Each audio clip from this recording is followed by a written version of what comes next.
If you've always been someone who took your health seriously, as serious as your business, you tracked your calories, you did cardio, you worked out 3 to 4 times a week, maybe even six, intense discipline, just like you worked hard in business. But then something happened. An injury, an infection, a setback. And suddenly you've been slowing down.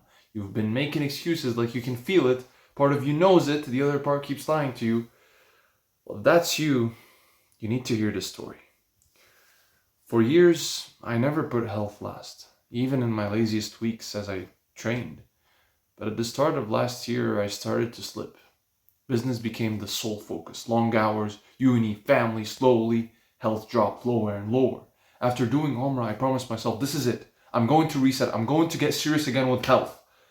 But then I got sick, and it drained me. It took me weeks to recover. Finally, I built up again after I healed 3 workouts. And then the infection hit under my right arm. Pretty painful. Huge pain. I told myself, I can't wait until this heals so I can get back on track and work out 3 times a week and more again. It healed. I trained for 2 days, then it came back. I operated. It healed. I trained again, and it came back. I operated. Again, it healed. I trained, and again, it came back. By the third time, my mindset cracked. It told me, you know what? Forget it. No more shoulders, no more friction exercise, but at least we'll keep working out. But slowly, I started thinking, well, what's the point if I can't train fully? Why train at all? So I went from training hard to lazy sessions to barely once a week to just maintaining. And I realized something ugly. It wasn't the infection stopping me anymore. It was me. Sure, it slowed me down, but it didn't stop me. I'd fallen into this perfectionist trap.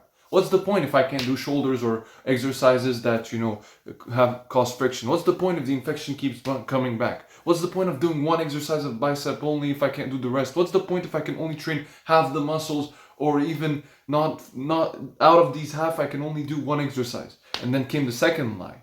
Right now, money's more important. Health can wait. That belief made things even worse. Until I had 2 conversations that hit me right in the face. First, with my uncle. I told him about this buff 17-year-old. He looked at me and he said, you could have been just as buff if you trained like before. Right now, you're only maintaining, not achieving your potential. It's good, but it's not your potential. That caught me because he was right. And then the second was when a guy who challenged my belief that health doesn't matter. I told him plenty of people are fat and crushing it in business.